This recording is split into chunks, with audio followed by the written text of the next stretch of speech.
안녕하세요. 오늘은 과학이란 무엇인가의 주제로 강의를 하겠습니다.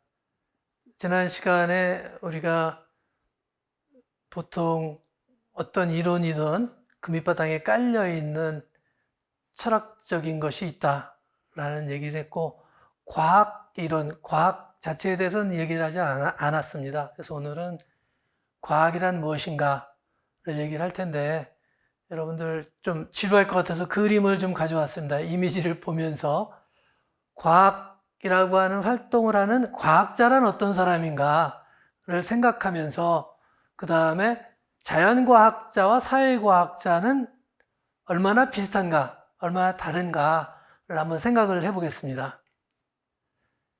여기 지금 세 그룹의 연구자가 있습니다. 우리 첫 번째 그림은 우리가 과학자 하면 떠올리는 모습이죠. 비커가 있고 현미경이 있고 무언가 이 실험 집단, 통제 집단을 가지고 실험을 하는 듯한 그런 거고요. 우리가 사이언티스트라고 얘기하는 이미지에 맞는 그런 사람이죠. 두 번째는 사회학자입니다. 소시올로지스트 혹은 소셜 사이언티스트. 사이언티스트가 자연 현상을 연구하는 사람이라면 똑같은 방식으로 사회를 연구한다 라는 의미에서 소셜 사이언티스트라는 용어를 쓰는데, 우리 과학자가 비커에 있는 광물일 수도 있고 생물일 수도 있는데, 그것을 연구한다면 사회학자의 연구 대상은 뭡니까? 사회라고 하는 집단이겠죠. 그 사회라는 집단은 자연과학자가 연구하는 광물이나 생물하고는 다를 수 있습니다. 세 번째 그림은 정신분석 연구가입니다. 용어도 과학자가 사이언티스트고 사회학자가 소시올로지스트, 소시오에 관한 로직, 체계적인 연구를 하는 사람이라고 한다면 정신분석 연구가는 사이코 애널리스트입니다. 심리를 분석하는 거죠. 지금 정신분석 연구가가 앉아있고 환자, 대상이 와서 뭔가 막 얘기를 하고 있습니다. 저게 어젯밤에 일어난 꿈 얘기일 수도 있고 오래전에 겪었던 트라우마일 수도 있고, 그것을 체계적으로 분석하고 연구하는 사람, 정신분석 연구가입니다. 그렇죠? 우리가 전형적으로 생각하는 연구가는 맨 비커를 들고 있는 과학자인데, 그렇다면 사회학자와 정신분석 연구가는 어떤 점에서 차이가 날까요? 우선 그 표준적인 정의를 한번 보겠습니다. 이 표준 국어 대사전하고 옥스퍼드 사전에서 과학에 대한 정의를 따왔는데요. 과학자, 과학을 전문적으로 연구하는 사람, 주로 자연과학을 연구하는 사람을 이른다. 과학이란 보편적인 진리나 법칙의 발견을 목적으로 하는 체계적인 지식이다. 넓은 뜻으로는 학문을 이루고 좁은 뜻으로는 자연과학을 이른다. 영어도 같은 내용인데 옥스퍼드 사전을 보면은 자연 물리적 세계의 구조와 행태에 대한 지식이 과학이다. 그런데 based on facts that you can prove, 증명할 수 있는 사실을 근거로 한다. 이게 이제 근대 과학을 발전시키는데 가장 중요했던 거죠. 신의 계시가 아니라 경험적 사실을 바탕으로 하고 다른 사람들이 논박을 통해서, 시험을 통해서 그 진실성을 확인할 수 있는, 증명할 수 있는 거죠. 그죠? 이컨대 실험을 통해서 사실을 증명할 수 있는 그런 학문 분야가 과학이다. 사회과학자인 경우, 사회학인 경우에는 사회 현상을 지배하는 객관적 법칙을 해명하려는 경험과학을 통틀어 이르는 말이다. 연구 대상에 따라 사회학, 정치학, 경제학, 역사학 따위로 나눈다. 옥스퍼드 사전에는 The study of people in society, 사회를 이루고 있는 사람들의 연구. 사회는 뭐냐? 공동생활을 영위하는 모든 형태의 인간 집단, 가족, 마을, 조합, 교회, 계급, 국가, 정당, 회사 따위를 말한다. 옥스퍼드 사전은 뭐 간단하게 표현했습니다. People in general living together in communities.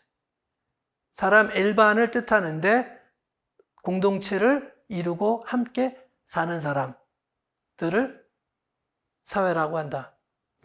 여기서 우리가 인문과학을 생각해 보면 사회과학은 과학을 표방하는데 인문과학이라고는 잘 표현하지는 않죠. 인문학 이렇게 표현하는데 어쨌든 인문과학이든지 인문학이든지 좀 내용이 다릅니다. 인문과학, 정치, 경제, 사회, 역사, 문예, 언어 따위를 자연과학에 상대하여 이르는 말.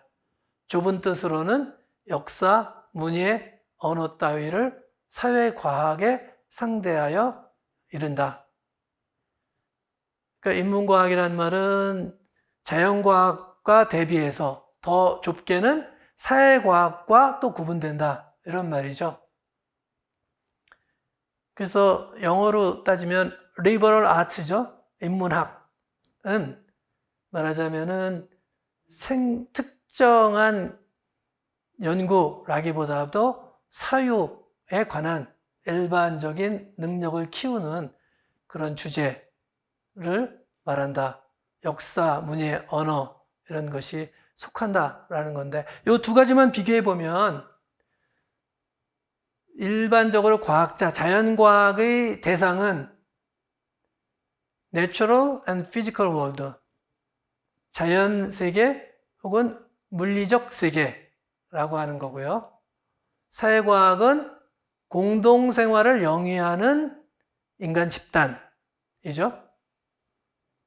따라서 연구 방법이 같다고 주장하는 사람도 있고 사회학의 독특한 연구 방법을 사용해야 한다라는 사람으로 나뉠 수 있습니다. 그래서 같은 방법을 쓸 수 있다라고 얘기하는 사람들은 자연과학을 연구하는 실증주의 방법에 따라서 사회도 똑같은 방법으로 실증주의 사회학이 가능하다라고 얘기를 하고요. 어떤 사람들, 아까 얘기했던 대로 10길 물속과 한 길 사람 속이 다르다라고 생각하는 사람들은 사람 속을 이해하는 독특한 방법, 사람들이 행위를 하면서 의미를 부여하고 상대방의 행위에 대해서 반응하여서 거기에 따라서 전략적으로 다른 행동을 하고 이런 것을 이해하는 방법이 필요하다. 해석하기 필요하다. 실증주의적 방법으로는 집단 내의 인간을 제대로 이해할 수 없다. 이런 방법을 이제 얘기하고 주장하는 사람들이 또 있습니다. 정신분석의 경우에는 또 다른 세계입니다. 그죠? 같은 학문이고 인간을 이해하는 방법이지만 표준국어 대사전에 보면 정신분석학은 프로이트가 정신분석이라는 방법을 통하여 세운 이론적 체계다. 정신분석이라고 하는 것은 무의식과 같은 정신의 심층에 있는 내용을 관찰, 분석하는 일이다. 프로이트는 무의식 세계에 감추어진 강력한 심리적 과정의 존재를 인식하고 자유현상이나 착오행위, 꿈의 현상 따위를 분석함으로써 그 내용, 정신의 심층 내용을 이해하려고 하였다. 옥스퍼드 사전에도 뭐 같은 얘기인데 여기서 보면은 문제가 있는 어떤 개인을 건강 상태를 치유할 목적으로 사용하는 방법인데 그들로 환자로 하여금 상담인으로 하여금 자기네 과거의 경험을 얘기하고 감정을 얘기하게 함으로써 그들이 자기가 의식하지 못한 두려움이나 감정을 이해하는 것을 돕는 거죠. 그래서 그 감정의 실체를 알게 되면 덜 두려워해질 수 있다. 그게 이제 정신분석학의 치료 방법입니다. 그렇다면 정신분석학의 대상은 사회학의 대상과 같은 방법으로 연구할 수 있을까요? 다시 한번 우리가 정리를 해봤습니다.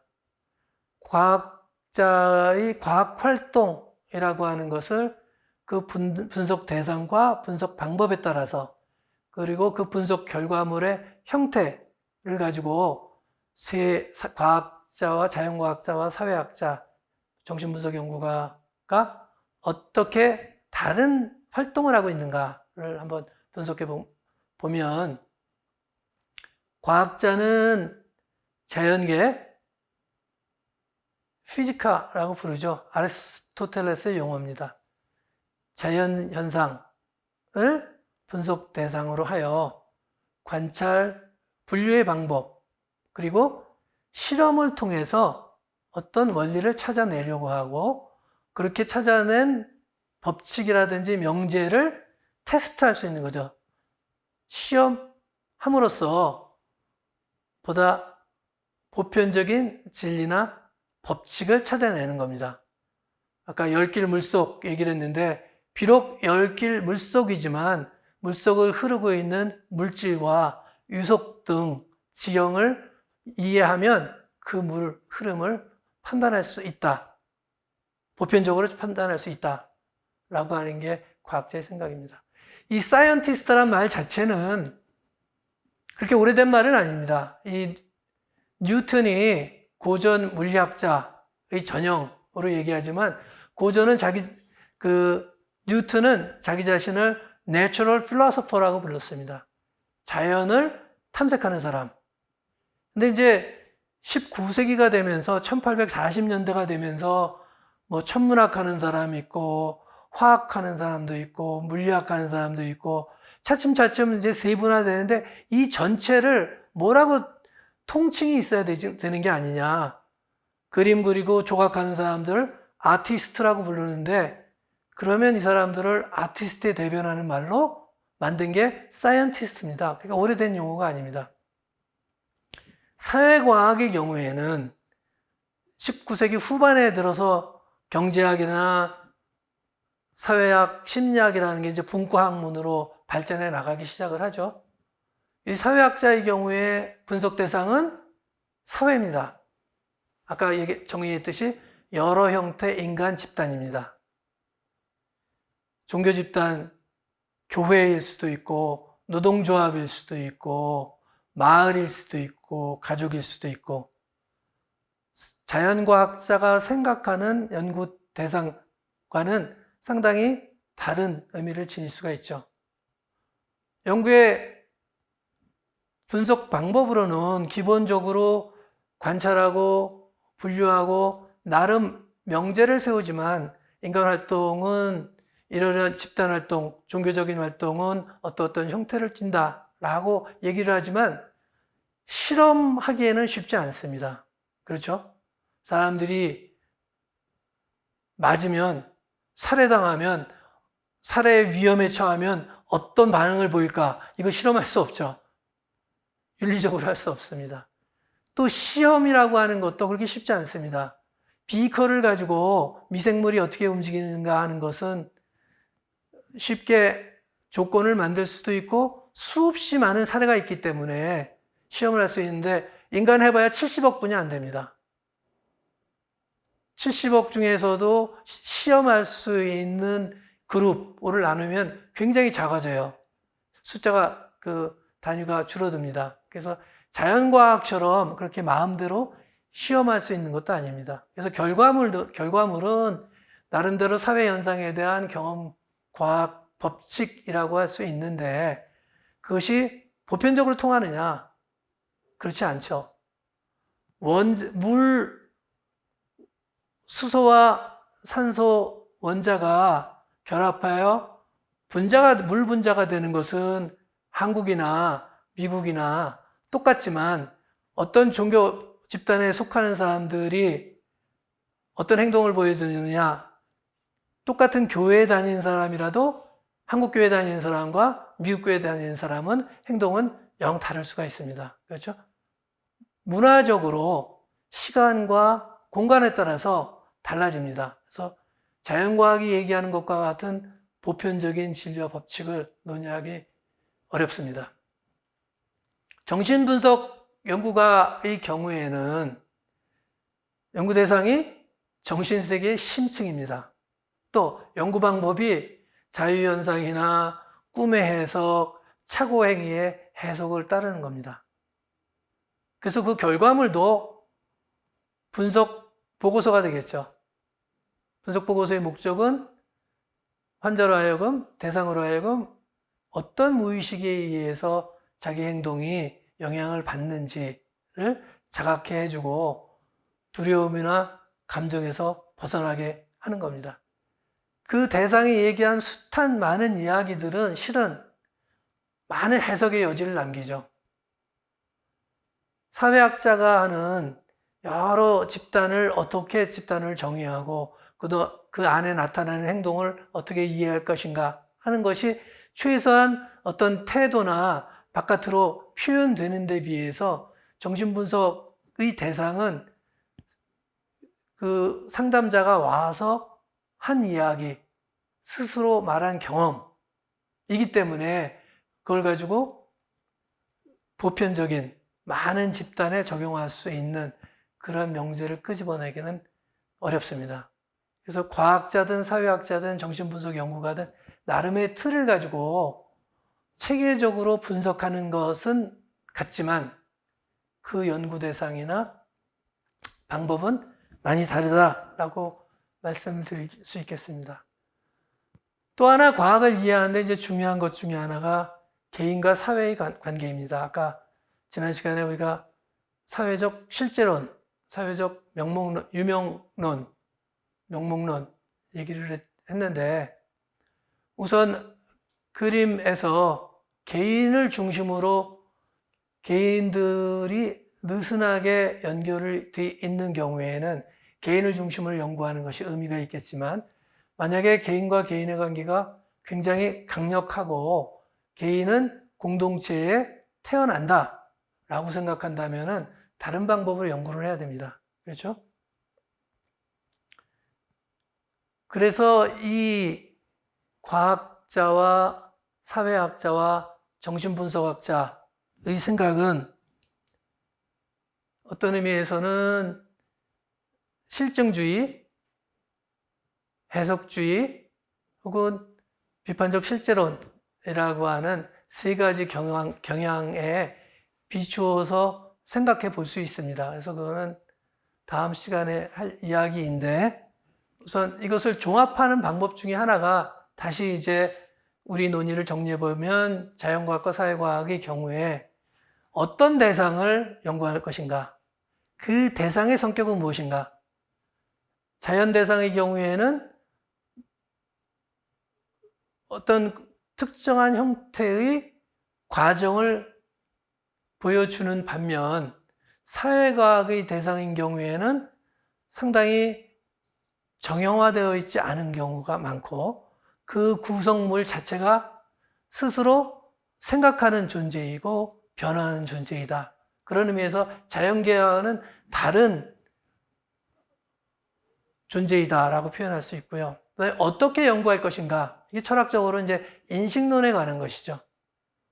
우리가 관찰하는 것, 보고, 만져보고 하는 것으로서 관찰할 그 현상을 이해할 수 있다라고 생각한다면 말하자면 우리가 지식을 어떻게 얻느냐? 감각 경험을 통해서다. 이게 경험주의에 해당하는 거고요. 만약에 사회과학의 경우에는 그런 관찰 못지않게 어떻게 그 사람이 자기의 경험을 이야기하고 경험을 기억하는가? 성찰에 관한 얘기죠. 실험과 시험에 굉장히 곤란한 이러한 자기 행위에 의미를 부여하는 존재라고 한다면 그 의미를 부여하는 존재의 입장에서 생각해 보는 것이 사회현상을 이해하는 데 굉장히 중요하다라고 얘기할 수 있겠습니다. 해석주의자들의 입장입니다. 실증주의적 방법으로는 사회를 제대로 이해할 수 없다. 그래서 인식론 차이도 나타나는 거고요. 결과물에 따라서 결과물을 보면 자연과학은 보편 법칙을 지향을 합니다. 아까 얘기했듯이 미국에선 한국에든 수소 원자 두 개가 수소 원자 두 개가 산소 원자 하나를 만나면 물 분자가 되는 거죠. 사회과학에서는 그런 경우는 미국에서 교회 가는 행태가 한국에서 교회 가는 행태와 같다라고 쉽게 얘기할 수 없습니다. 그래서 굉장히 다른 결과물이 나온다. 그렇다면 이 사회과학을 어떻게 연구할 것인가? 자연과학의 방법을 그대로 적용할 수 있는가? 하는 게 이제 문제가 되고요.